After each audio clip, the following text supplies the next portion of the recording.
সেটাকে বাতিল ঘোষণা করেছে এবং তিনি বলেছিলেন যে ইরানের সাথে আমার ব্যাক চ্যানেলে আলোচনা হয়েছে এবং সেই আলোচনা ফলপ্রসূ হওয়ায় আমি এটি বাতিল করেছি। যুদ্ধ বন্ধ না, বাট ইরানের স্ট্রাকচারগুলোতে বড় বড় বিদ্যুৎ কেন্দ্র এবং গ্যাস ক্ষেত্রতে হামলা যে করবে আমেরিকা, সে সিদ্ধান্ত থেকে ট্রাম্প ফিরে এসছে। কিন্তু তথ্যটা ইরানের গণমাধ্যম যেভাবে দিয়েছে তাতে করে মনে হচ্ছে আমাদের ড্রাম চাচ্চু এখন মিথ্যা বলা শুরু করেছে। বুঝতে পারছেন কি? আনারা কি বুঝতে পারছেন? ভালো ভালো কিছু খবর আছে, আসেন। চুয়াডাঙ্গা থেকে দেখছেন, বাগদাদ ইরাক থেকে আমাদের ইউসুফ খান, আপনি সবসময় ভিডিও দেখছেন ভাই, আপনি অবশ্যই খুব টেনশন করেন বোঝা যাচ্ছে।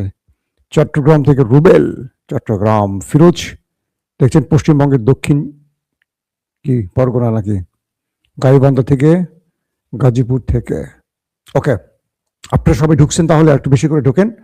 বাগেরহাট থেকে তারেক রহমান, বরিশাল থেকে আমাকে ভোলার এক দর্শক সেদিন নক দিয়েছিলেন, আমি নাকি তার নামটা বলি নাই, নামটা হারিয়ে ফেলছি, আবার নক করলে আমি আপনার নামটা বলার চেষ্টা করব।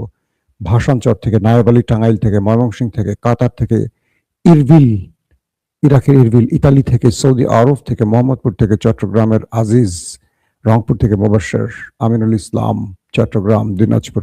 ওকে, তাহলে ফেসবুকে আমি দেখতে পাচ্ছি আপনারা অনেক কম ঢুকেছেন আজকে লাইভটা খুব ছোট করব, কিন্তু গুরুত্বপূর্ণ কিছু বিষয় দেব। মার্কিন যুক্তরাষ্ট্রের একজন সামরিক কর্মকর্তা কর্নেল ডাগলাস ম্যাকগ্রো একটা চমৎকার কথা বলেছেন আজকে। তিনি বলেছেন রাশিয়ার প্রেসিডেন্ট ভ্লাদিমির পুতিনের পক্ষ থেকে ইসরায়েলকে একটি মেসেজ পৌঁছে দেওয়া হয়েছে।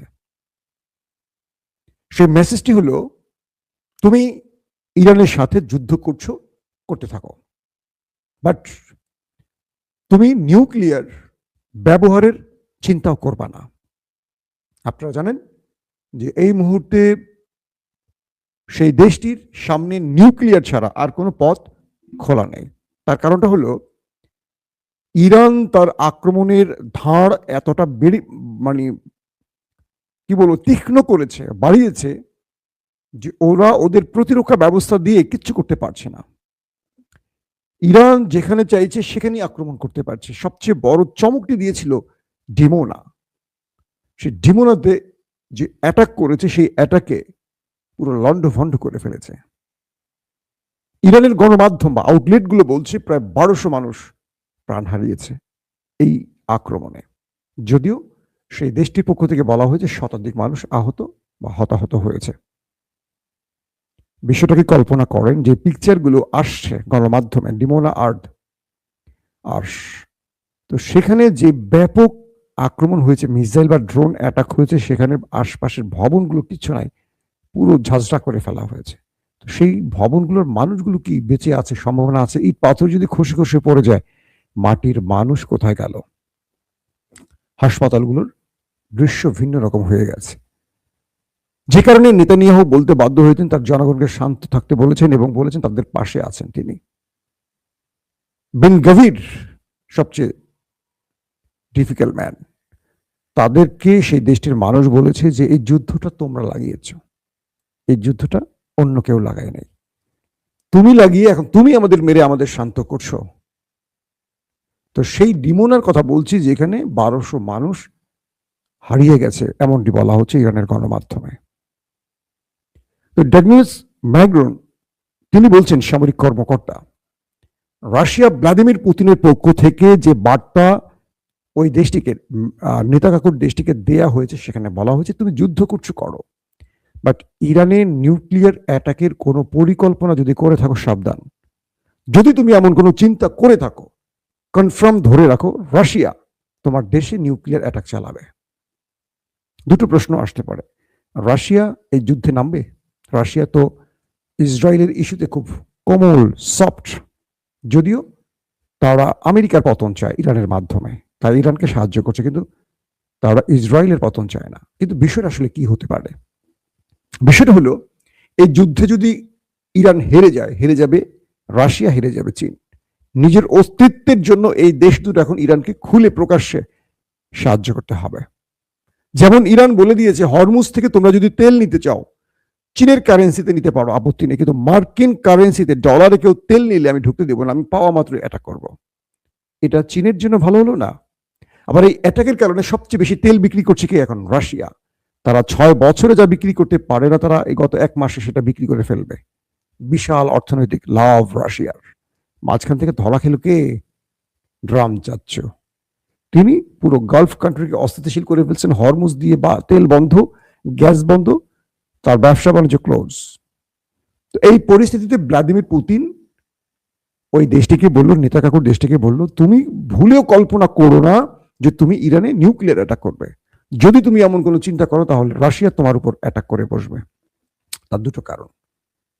ইসরায়েল স্যামসাং পদ্ধতিতে কাজ করতে চায়। স্যামসাং পদ্ধতিটা কি আসলে? অর্থাৎ তারা যদি শেষ হয়ে যায়, পৃথিবীকে ধ্বংস করে শেষ হবে। তাদের কাছে যতগুলো নিউক্লিয়ার আছে এগুলো সব হিট করে বসবে। তাই রাশিয়া তাদেরকে মানে প্রথমেই সতর্ক করে দিয়েছে। এটা মার্কিন সেই কর্নেল ডগলাস ম্যাকরন এই কথাটি বলেছেন। আসেন 2 নম্বর গুরুত্বপূর্ণ খবরটা কি। মার্কিন যুক্তরাষ্ট্রের প্রেসিডেন্ট ডোনাল্ড ট্রাম্প তিনি তার সোশ্যাল অ্যাকাউন্টে বলেছেন যে ইরানের সাথে ব্যাক চ্যানেলে তাদের সাথে আলোচনা হয়েছে। সেই চ্যানেলের আলোচনার মাধ্যমে ইরান আশ্বস্ত করেছে এটা করবে না, এবং এটা মিশর, তুরস্ক আরো ব্লাবলা কয়েকটি দেশ মধ্যস্থতা করেছে। পুরো বিষয়টা মিথ্যা। ইরানের আইআরজিসি এবং ইরানের গণমাধ্যম বলছে আমেরিকার সাথে কোনো আলোচনাই তাদের হয়নি। তাসনিম নিউজ এজেন্সি বলছে যে ইরানের ভয় ট্রাম্প তার আক্রমণ থেকে সরে এসেছে, মানে 48 ঘন্টার আলটিমেটাম থেকে 5 দিনের আলটিমেটামে চলে গেছে, যে 5 দিন পর তারা সিদ্ধান্ত নেবে তারা কি করবে। আমি আমার রাত 8টার লাইভে বিস্তারিত বলেছি। আরেকটু স্মরণ করে দিয়ে আরো কিছু নতুন তথ্য এসছে। সেটা হলো ইরান যে ঘোষণাটি দিয়েছিল যে আমার যেখানে হামলা হবে আমি তোমার সেখানেই হামলা করব। যেমন নাতান যে হামলা করলো আমেরিকা ইসরায়েল, ঠিক ইসরায়েলের দিমোনাতে হিট করে বসলো এবং প্রচুর মানুষ ওপারে চলে গেল ভিসা ছাড়া। ইরান কথায় রেখেছে। যখন ইরানের গ্যাস ফিল্ডে হামলা করলো কাতার, আরব আমিরাত, সৌদির জ্বালানিতে হামলা করে বসলো ইরান, ইরান তার কথা রেখেছে। ইরান বলছে যে আমার উপর এটা হলে আমি হরমুজ বন্ধ করে দিব, দিছে হরমুজ বন্ধ করে। কোনোভাবেই ইরান এখন হরমুজের মানে ইরানের হাত থেকে হরমুজের কন্ট্রোল আমেরিকা নিতে পারেনি। তিনি 450 সেনা এখানে, 450 না 4,500 সেনা তারা, 4500 সেনা তারা কল করেছে মধ্যপ্রাচ্যে গালফ কান্ট্রিতে। ইরান বলছে তাদেরকে আর ফেরত যেতে দেব না। কমান্ডো স্টাইলে তারা ইরানে আসবে স্থল অভিযানে। ইরান বলছে ওয়েলকাম, তোমার জন্য ওয়েট করছি। ডোনাল্ড ট্রাম্প ভাবছেন যে এটা কোন ইরান? এটা খামেনির ইরান নাকি এটা নতুন কোন ইরান? ট্রাম্পের রাজনৈতিক অ্যাডভাইজাররা বলছে মিস্টার ট্রাম্প, খামেনিকে মেরে আপনি কি ভুল করছেন বুঝতে পারছেন? খামেনি যখন বেঁচে ছিল আমরা আলোচনা করতে পেরেছি, তিনি একটি সহনশীল, নরম, ভদ্র মেজাজে, শান্ত স্বভাবের লোক ছিলেন। 12 দিনের লড়াই যখন হলো ইসরায়েল ইরানের, আমরা খামেনিকে প্রস্তাব দিয়েছি, যুদ্ধবিরতি করেছেন তিনি। তখন তিনি ব্যাকফুটে ছিলেন না, তিনি বিজয়ের দিকে ছিলেন, কিন্তু তিনি তার দেশের মানুষ বা বিশ্ব পরিস্থিতির জন্য তিনি এই যুদ্ধ থেকে ফিরে গেছেন আপনার প্রস্তাবে। কিন্তু তাকে তো মেরে দিয়েছেন, আপনারা তো আলী লারিজানিকে মেরে দিয়েছেন, আপনার শীর্ষ 30-40 জন শীর্ষ ব্যক্তিকে মেরে দিয়েছেন মিস্টার ট্রাম্প। আলোচনা এখন কার সাথে করবেন? মুজতফা খামেনি, তিনি তো বাবার মতো নরম স্বভাবের নন। তিনি বসে গেছেন মাটির নিচে আলু পটল বানাতে, মানে নিউক্লিয়ার রেডি করতে, কারণ আসছে লড়াইটা নিউক্লিয়ার লড়াই হতে পারে। সো বাবার ফতোয়া বাবার সাথে চলে গেছে, এখন ছেলের ফতোয়া শুরু। দেশের নিরাপত্তার প্রয়োজনে লাগবে নিউক্লিয়ার পারমাণবিক বোমা। শুধু শান্তিপূর্ণ না, যারা অশান্তির সৃষ্টি করছে পৃথিবীতে তাদেরকে শান্ত করতে এটা লাগবে। কে বলছেন? মুস্তফা খামেনি। এই পরিস্থিতিতে ট্রাম্প এখন মহা চাপে পড়ে গেছে। ট্রাম্প বলছেন যে এই ইরান তো সেই ইরান না, এটা কোন ইরান? আমি একটা মারলে আমাকে দুইটা মারে, আমি এক গালে মারলে আমার দুই গালে মারছে। আমি বুঝতে পারছি না সৌদি আরবকে মারছে, কাতারকে মারছে, কুয়েতকে মারছে, জর্দানকে মারছে, বাহরাইনকে মারছে, আরব আমিরাতকে মারছে, কাউকে ছাড় দিচ্ছে না। পুরো গালফ কান্ট্রিকে বলছি আসো আমার সাথে যুদ্ধে, কেউ ভয়ে আসছে না। মানে ইরানকে তো ভয় পায় কেন?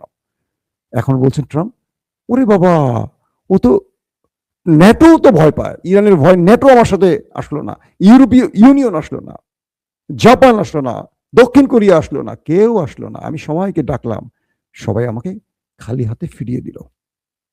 এখন বলা হচ্ছে নেতা কাকুর দেশটি বলছে জয়েড কুশনার এবং উইটকফ তাদেরকে বলছে তুমি ইরানের সাথে একটা আলোচনা করো, একটা মুখ রক্ষা ফেস সেভিং পদ্ধতি বের করো, কারণ ইরান আমার প্রতিরক্ষা ভেঙে চুরমার করে দিয়েছে। এখন ইরান চাইলে নেতানিয়াহুর পিছন থেকেও মারতে পারে, সামনে দিয়েও মারতে পারে, কোনো দিক থেকে আর ছাড় দেবে না। ডিমোনা যে খেয়ে ফেলছে। ইরান কি করছে, যখন 48 ঘন্টার আলটিমেটাম দিয়েছে আমেরিকা, তখন সে গালফ কান্ট্রির বড় বড় বিদ্যুৎ কেন্দ্রগুলোতে মিসাইল আপলোড করেছে এবং লক করেছে। ইসরায়েলের হাইফা, তেল আবিব সহ বড় বড় যতগুলো পাওয়ার প্ল্যান্ট আছে সবগুলোর দিকে মিসাইল লঞ্চ করে, ব্যালিস্টিক এবং হাইপারসনিক সেট করে লক করে দিয়েছে।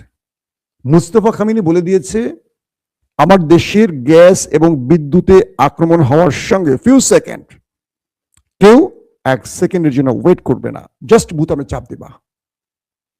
ইরানে বিদ্যুৎ থাকবে না মানে মধ্যপ্রাচ্যে অন্ধকার হবে। মোসাদ এবং সে ইন্টেলিজেন্স গুলো বলছে ইরান হুমকি দেয়নি, ইরান রেডি করে ফেলেছে তার সব। মার্কিনীরা উপগ্রহ বা স্যাটেলাইট ইমেজ পরীক্ষা করে দেখলো যে ইরানের উপরিভাগের চেয়ে মাটির ভেতরে রহস্যজনক আনাগোনা বেশি।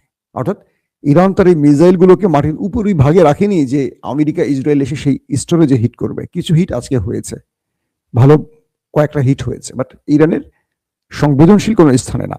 যেটা ইরান করছে তারা করছে, কোনো গ্যাস বিদ্যুতে হয়নি, এতটুকু এখন পর্যন্ত জানি।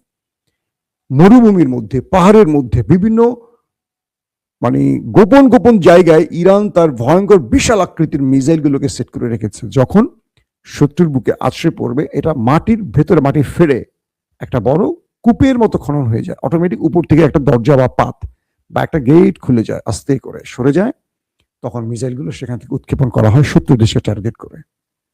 এতদিন আমেরিকার প্রেসিডেন্ট দাবি করেছেন তিনি সকল মিসাইল স্টোরেজ ধ্বংস করে ফেলেছেন ইরানের, আর এখন দেখছেন যে ইরান আরো বেশি মিসাইল মারছে। তাহলে মিসাইলগুলো কোত্থেকে আসছে? তার মানে তাকে যে তথ্য দেওয়া হয়েছে বা তিনি যে কথাগুলো বলেছেন এতদিন ধরে সব ছিল বাকওয়াস, বানানো মিথ্যে কথা। আজকে ভারতের এক সাংবাদিক বলছিলেন, আমার সাথে হোয়াটসঅ্যাপে কথা হচ্ছিল, বলছিলেন যে দাদা, সকালে ট্রাম্প যেটা বলে দুপুরে সেটা উল্টাটা বলে, আবার দুপুরে যেটা বলে বিকালে সেটা চেঞ্জ করে ফেলে, বিকালে যেটা বলে রাতে সেটা ভুলে যায়। তাকে এখন কি বলবেন? সে তো ইরানের ঠেকা ঠাপ খেয়ে এলোমেলো শুরু করে দিয়েছে। গালফ কান্ট্রি থেকে আমেরিকা প্রেসিডেন্টকে বলা হলো যে তুমি কি খেলা শুরু করছো? তুমি ইরানকে মারবা পাওয়ার প্ল্যান্টে, ইরান মারবে আমার পাওয়ার প্ল্যান্টে। তুমি মারবা ইরানের গ্যাসে, ইরান মারবে আমার পানিতে। তো আমার মরুভূমির দেশ, আমি সাগরের পানিকে ফিল্টার করে রিফাইন করে আমি খাই, আমার জনগণ খায় বাঁচে। এটা তো মিষ্টি পানির ব্যবস্থা নেই আমার দেশে। তুমি মারবা ওর পাওয়ার প্ল্যান্টে, ও মারবে আমার পানি শোধনাগারে। আমার পানি যদি ধ্বংস করে ফেলে তাহলে আমার দেশের মানুষ বাঁচবে কি করে? আমার তেল ধ্বংস হয়ে গেলে তো আমার তো আবার ভিক্ষা করে খেতে হবে। আরবরা যেভাবে আগে বেদুইনের মতো ছুটছিল, আবার ছুটতে হবে। আমি তো তেলের উপরই তো আজকে এই প্রাসাদ করেছি, বিশাল কিছু করেছি। আমার তেল ধ্বংস করে ফেললে কি হবে? ইরান তো টিকে যাবে, ওরা তো লড়াই করার জাতি, আরবের মতো না। আরব তো এখন 8-10টা বউ রাখে, আর সাগরে বিশাল বিশাল তাদের নিজস্ব প্রাইভেট কি বলে জাহাজ থাকে, আকাশের জাহাজ, পানিতে জাহাজ, খাবে দাবে ফুর্তি করবে, এই তো তাদের জীবন। এখন পর্যন্ত ইরানে একটা অ্যাটাক করার সাহস করছে? যতটুকু এগিয়েছে ততটুকু পিছিয়ে গেছে তারা। ট্রাম্প ডাকছে, তারপর সাহস করে না ইরানের সাথে লড়াই করতে, যে ইরানকে যদি একটা মারে ইরান তো তামা করে ফেলবে, কিচ্ছু রাখবে না। ইরান বলছে মক্কা মদিনা ছাড়া কিচ্ছু থাকবে না। তার মানে বুঝছেন তো, মক্কা মদিনাকে ছাড়া আর কিছু থাকবে না। আল্লাহ রাসূল বা সাহাবীদের স্থানগুলো ছাড়া, হজের স্থান ছাড়া, নামাজের স্থান ছাড়া বাকিগুলো ইরান খান্ডার বানিয়ে ফেলবে। তো এই পরিস্থিতিতে সবচেয়ে বিপদে আছে এখন মিস্টার ট্রাম্প। তিনি বুঝতে পারছেন নেতানিয়াহু তাকে ট্র্যাপে ফেলে যুদ্ধে নামিয়ে তাকে খেয়ে দিয়েছে। এখন তিনি কোনো প্রকার সহযোগিতা পাচ্ছে না। তিনি বলছেন 5 দিন যুদ্ধ বন্ধ, মানে কি বলে বিগ অ্যাটাক বন্ধ, যুদ্ধ বন্ধ না। এটা আইআরজিসির পক্ষ থেকে বিবৃতি আসছে, ইরানের গণমাধ্যমগুলো বলছে। তাসনিম নিউজের আমি নিউজটা আপনাদের পড়ে শুনিয়েছিলাম আজকে 8টার নিউজে। তারা বলছে যে আমেরিকার সাথে কোনো আলোচনা হয়নি, তারা এখন যুদ্ধের মাঠে আছে, বিজেতার আসনে আছে। কিসের আলোচনা? আলোচনার জন্য ওই 3টা শর্ত যে আগে বলেছি, যে এই আশেপাশের গালফ থেকে আমেরিকাকে চলে যেতে হবে, আমাদের সব ক্ষতিপূরণ দিতে হবে, আর নিষেধাজ্ঞা তুলতে হবে। এই 3টা আমেরিকা মানলে আমরা আলোচনা যাব, আর কোনো আলোচনা নাই। কিসের উইটকফ, কিসের জারেড কুশনার, এগুলো তো সব ইসরায়েলি অ্যাসেট। দর্শক, এই পরিস্থিতিতে যুদ্ধের এমন একটি জায়গায় রাশিয়া খুলে নামছে, যেটা আমি বললাম যে কর্নেল ডগলাস ম্যাকডোনাল্ডের বক্তব্য যে রাশিয়া ইরানের উপরে যদি শত্রুর নিউক্লিয়ার অ্যাটাক হয়, রাশিয়া প্রকাশ্যে তার নিউক্লিয়ার অ্যাটাক করবে এমন একটি আভাস তিনি দিয়েছেন। রাশিয়া কিছু বলেনি, তার বক্তব্য। মার্কিন ইন্টেলিজেন্স গুলো বলছে, রয়টার্স বলছে, বা তাদের বড় বড় গণমাধ্যমগুলো বলছে, এই যুদ্ধ আগামী দিন আরো ভয়াবহ ধারণ করবে এবং এটা নিউ ওয়ার্ল্ড অর্ডার পরিবর্তন করবে। আমেরিকার উচিত এখনই একটি পথ খুঁজে বের করা। আমেরিকা যদি এই পথটি খুঁজে বের করতে না পারে, আমেরিকার সামনের পথটা অন্ধকার হয়ে যাবে। এখন তাদের সামনে ইরানকে আর ম্যানেজ করার কোনো পথ খোলা নাই। ইরান বলছে যে আমার হরমুজে আমি আছি, যদি আমেরিকা হরমুজে অ্যাটাক করো, পুরো হরমুজে আমি বন্ধ করে দেবো। এখন যতটুকু ছাড় দিচ্ছি সেটুকু ছাড় দেবো না। আবার বলছে তুমি যদি বিদ্যুৎ মারো, আমি তোমার মিত্র বা তোমার স্বার্থ সংশ্লিষ্ট সকল বিদ্যুৎ বন্ধ করে দেবো। তুমি আমার নিউক্লিয়ার হিট করবা, আমি ডিমোনার কিচ্ছু রাখবো না, সব শেষ। তোমাকে আমি অ্যালার্ম দিয়েছি, ডিমোনাতে যে হিট করছি 1200 জনের উপরে পাঠাচ্ছি, তোমার অ্যালার্ম, সতর্ক। এরপর তুমি চিন্তা করো কি করবা। অনেকে ধারণা করছেন যে ইরানের যদি কোনো নিউক্লিয়ার অ্যাটাক করা হয়, ইরান এতদিনে নিউক্লিয়ার রেডিও করে ফেলেছে, পাল্টা নিউক্লিয়ার অ্যাটাক ইরানও করে বসবে। এখন আমেরিকার জন্য সবচেয়ে বড় টেনশনের কারণ, ইরানকে লাইনে আনতে না পারলে তার পরাশক্তির তকমাটা খুলে পড়ে যাবে। আমেরিকাকে কোনোভাবে আর ছাড় দিতে রাজি না ইরান। পেছনে চীন, রাশিয়া তার সুবিধাটা আদায় করছে আর ইরানকে সাহায্য করছে। ইউরোপ, ন্যাটো, গালফ, আফ্রিকা কেউ আমেরিকার পাশে আর দাঁড়াচ্ছে না। কোনোভাবেই তারা আর পারছে না আমেরিকাকে বাগে, কি বলে, ইরানকে বাগে আনতে। পাশাপাশি হুতি বলে দিয়েছে যে এখন তারা ইরানের দিকে তাকিয়ে আছে, যখনই নির্দেশনা আসবে রেড সি কিংবা বাবুল মন্দব, লোহিত সাগর তাদের টার্গেটে পরিণত হবে, মানে কোনো জাহাজ আর এখানে আসতে পারবে না, ওই পথটা বন্ধ করে দেবে। হিজবুল্লাহ তো মোটামুটি আলু পটল মারছে, নেতা কাকুর বাড়িতে সমান তালে মারছে, যারা ঢুকছে তাদেরকে চারদিক থেকে ঘিরে ফেলে মারছে। ওরা সব দিকে ধোলাই খাচ্ছে মানে বড় আকারে ধোলাই খাচ্ছে। ইরানে আজকে যে বড় বড় আক্রমণ করেছে, তার পাল্টা আক্রমণ আবার ইরান শুরু করেছে, এবং ক্লাস্টার শুধু নয়, ভ্যারাইটিস মিসাইল দিয়ে নেতা কাকুর সাথে এখন খেলা চলছে। এই পরিস্থিতিতে ডোনাল্ড ট্রাম্প আসলে এখন আলোচনা চাইছেন যুদ্ধ বন্ধে, কিন্তু ইরানের শর্তগুলো খুব ডেঞ্জারাস। কারণ গালফ কান্ট্রি থেকে আমেরিকা চলে যাওয়া মানে ইসরায়েল শেষ, অরক্ষিত হয়ে যাওয়া। সকাল বিকাল সবাই এসে একবার করে কান ধরবে, একটা করে চটকানা দেবে। আমেরিকা তো দেশটাকে বাঁচাবার জন্য মধ্যপ্রাচ্যে আসন ঘিরে বসেছে, ঘাঁটি ঘিরে বসেছে। এটা আরবরাও বুঝে গেছে। আরবরা এখন আমেরিকাকে সরাতে ব্যস্ত, তারা চায় আমেরিকা সরে যাক, কিন্তু সাহস করে বলতে পারে না, কারণ তাদের প্রাণ শক্তিটা আমেরিকার সিন্ধুকে বন্ধী। তারা আমেরিকাকে সেই চুক্তি করেই ক্ষমতায় বসে আছে, রাজ পরিবার রাজ্য আসনে বসে আছে। এখন ইরান নিউ ওয়ার্ল্ড অর্ডার সৃষ্টি করতে চায়, ডলারের পতন ঘটিয়ে নতুন কারেন্সিকে সামনে আনতে চায়। আমেরিকা সেই পথে হাঁটছে, আস্তে আস্তে ধ্বংসের কিনারে যাচ্ছে। এখন ট্রাম্প পুরো আমেরিকাকে বিপদে ফেলে আমেরিকার এই শক্তিকে পৃথিবীর কাছে খাটো করে ফেলেছে। এখন কোনো দেশের কাছে সাহায্য চাইলে তারা ট্রাম্পের পাশে দাঁড়াচ্ছে না। এটা আমেরিকার জন্য অনেক বড় কষ্টের, অপমানের, লজ্জার। আল্লাহ হাফেজ।